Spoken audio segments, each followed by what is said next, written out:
Data স্ট্রাকচারের অনেকগুলো sorting algorithm আছে।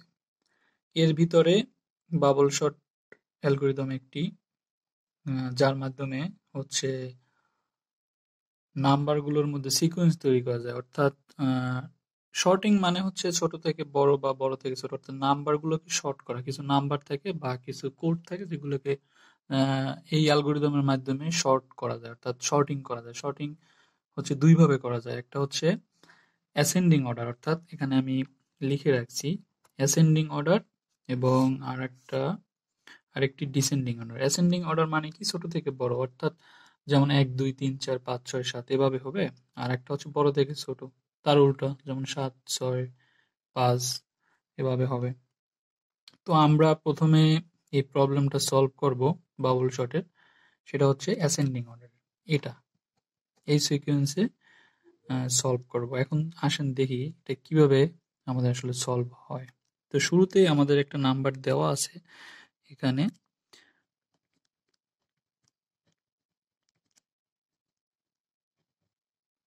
এই নাম্বারটা দেওয়া আছে। এখন আমরা আসলে বাবল শর্ট হচ্ছে প্রত্যেকটার সাথে তুলনা করে, যেমন প্রথমে এই দুইটার সাথে তুলনা করবে, তারপরে এটা এটার সাথে তুলনা করবে, তারপরে এটা এটা সাথে তুলনা করবে, এবং যখন এখান থেকে শুরু করে এখান পর্যন্ত তুলনা করা শেষ হয়ে যাবে তখন তার এক স্টেপ কমপ্লিট হয়ে যাবে, অর্থাৎ স্টেপ স্টেপ অনুযায়ী কাজ করে। তো প্রতি স্টেপের আমরা ধরি এটা শুরুর স্টেপ, স্টেপ 1। স্টেপ 1-এ যখন যেহেতু আমরা ছোট থেকে বড় করতেছি, তখন এটার সাথে যখন এটা তুলনা করবে তখন 5-এর থেকে কি 1 বড় না ছোট, সেহেতু এটা সব হবে। তো 1 প্রথমে আসবে এবং 5 পরে যাবে। তারপরে বাকিগুলো নাম্বারগুলো যেভাবে আছে ওভাবেই আমরা রেখে দিব।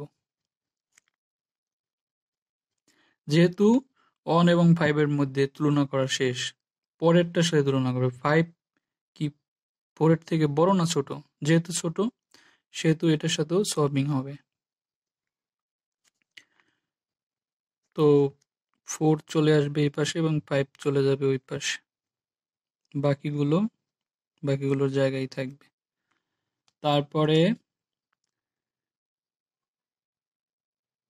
5 এবং 2 এর সাথে সোয়াপ হবে, কারণ 5 হচ্ছে বড় এবং 2 হচ্ছে ছোট।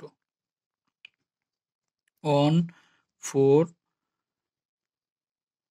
2 5 8, বাকিগুলো যেরকম আছে ওরকম। এরপরে যখন দেখলো 1 কি 4 এর থেকে বড়, তারপরে এই দুইটার সাথে তুলনা করবে 5 এবং 8। যেহেতু 5 এর থেকে 8 বড় সেহেতু কি এটা চেঞ্জ হবে না, এরকমই থাকবে। কিন্তু আমাদের শর্টিং কিন্তু হয় না, কারণ এখানে মাঝখানে 2 আছে, যেটা 4 এর আগে থাকার কথা, কিন্তু এটা 4 এর পরে আছে। তো শর্টিং কিন্তু কমপ্লিট হয় নাই। সেজন্য আরেকটা স্টেপ হবে এখানে, স্টেপ 2। স্টেপ 2-তে এটা এটা লিখবো আমরা, এটা যেরকম আছে লিখে ফেলবো। কিরকম আছে? 1 4 2 5 8। তো এটা আমরা লিখার পরে এখন আবার প্রথম থেকে তুলনা করা শুরু করব। তো 1 এর সাথে যখন 4 এর তুলনা করবো তখন 1 বড় না 4 বড়? অবশ্যই 4 বড়।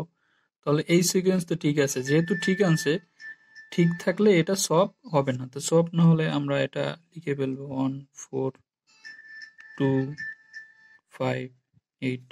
পরবর্তীতে আমরা 4 এর সাথে 2 এর তুলনা করব, যেহেতু পরের ধাপ।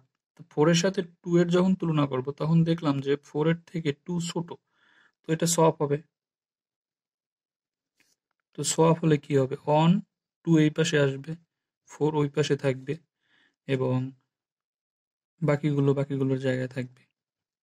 এখন আমরা দেখলাম যে আমাদের কাছে যে 5টা নাম্বার ছিল, এই 5টা একেবারে শর্টিং হয়ে গেছে।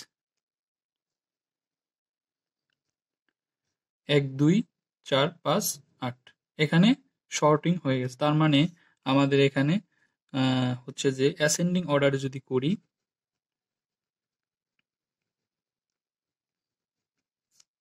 অ্যাসেন্ডিং অর্ডারে যদি শর্টিং করে থাকি, অ্যাসেন্ডিং অর্ডারে শর্টিং এর রেজাল্ট হচ্ছে এটাই, এখানেই শেষ। কারণ এরপরে আমাদের স্টেপে আর যাওয়ার প্রয়োজন নাই, এখানেই আমরা শেষ করতে পারবো। কারণ এখানেই আমাদের যেহেতু শর্টিং হয়ে গেছে, তাই আমরা এখানেই শেষ করে দিব। এখন যদি আমরা ডিসেন্ডিং অর্ডার অ্যাপ্লাই করি, যে ডিসেন্ডিং অর্ডারে কিভাবে করব, যদি আসে এই সেম প্রশ্নটাই দিয়ে যদি বলে যে এটা ডিসেন্ডিং অর্ডারের চার্ট, অর্থাৎ বড় থেকে ছোট করো, তাহলে কিভাবে করব? শুরুতেই আমরা নাম্বারটা লিখে নেব। এখানে আছে 5, তারপরে 1, 4, 2, 8। তো এটাকে যদি ডিসেন্ডিং অর্ডারে করতে যাই আমরা, প্রথমে এটা তো স্টেপ অন হওয়ার কথা,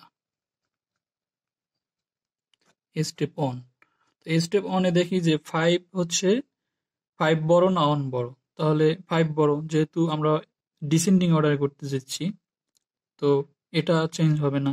তো আমরা লিখব 5, 1, 4, 2, 8। পরবর্তীতে 4 1 এবং 4 এর সাথে তুলনা করা হবে।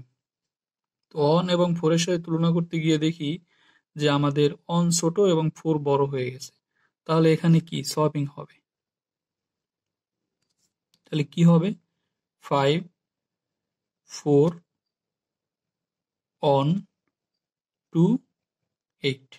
পরবর্তীতে আমরা 1 এবং 2 এর সাথে তুলনা করব। দেখা গেছে এখানে 2 বড়, 1 ছোট, সেহেতু এখানে সোয়াপিং হবে।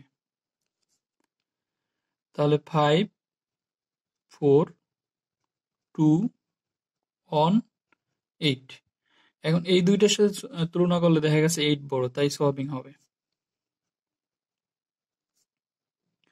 তো আমরা যদি সোয়াপিং করি 5, 4, 2, 8, 1, আমাদের অন স্টেপ শেষ। এখন যদি আমরা স্টেপ 2 করি, স্টেপ 2, স্টেপ 2 তে সেম রেজাল্ট, এই রেজাল্টটা লিখবো।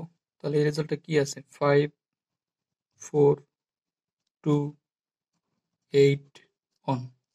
এখন প্রথম দুইটার সাথে যদি আমরা কম্পেয়ার করে দেখি যে 5 বড় আছে, সো এখানে চেঞ্জ করার দরকার নাই, তাহলে আমরা এটা লিখে ফেলি 5, 4, 2, 8, 1।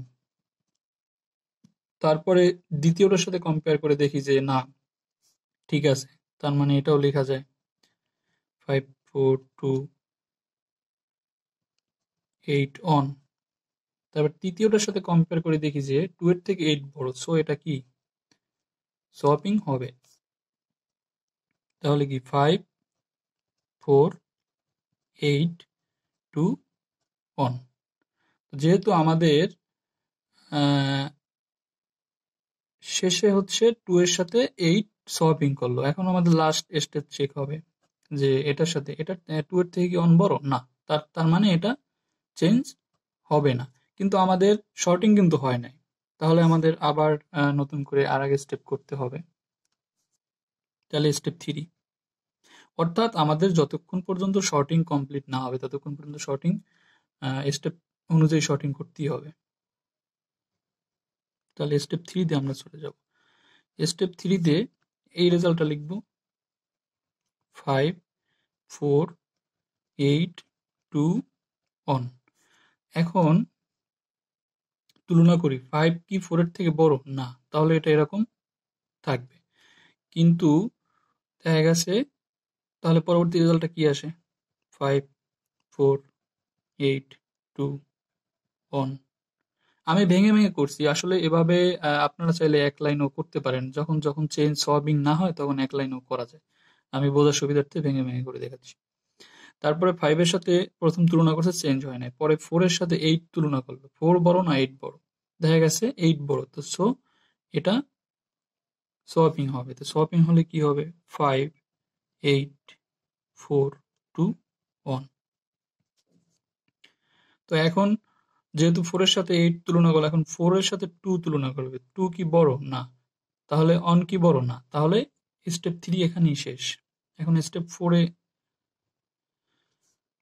যেহেতু আমাদের কি শর্টিং হয় নাই, শর্টিং কমপ্লিট না হলে স্টেপ 4 এ যেতে হবে।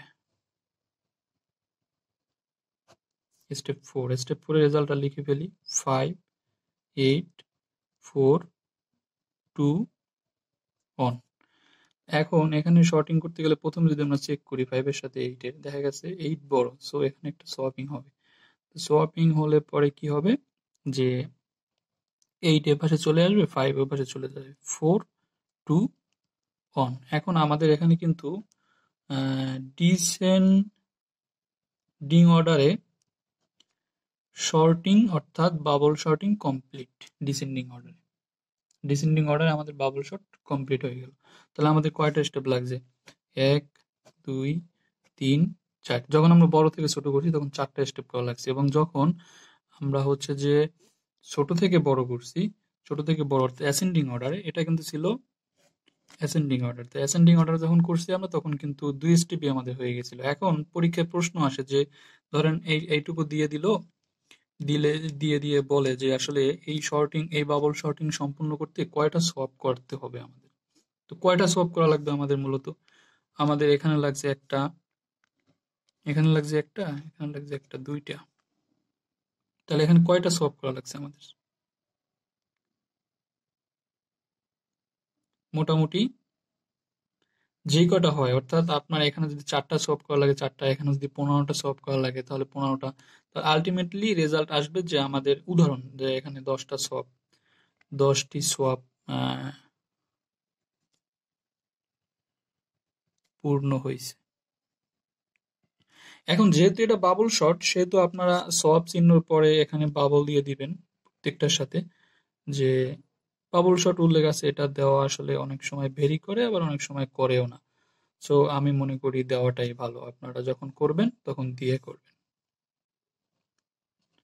ধন্যবাদ সবাইকে, আজকে এই পর্যন্তই।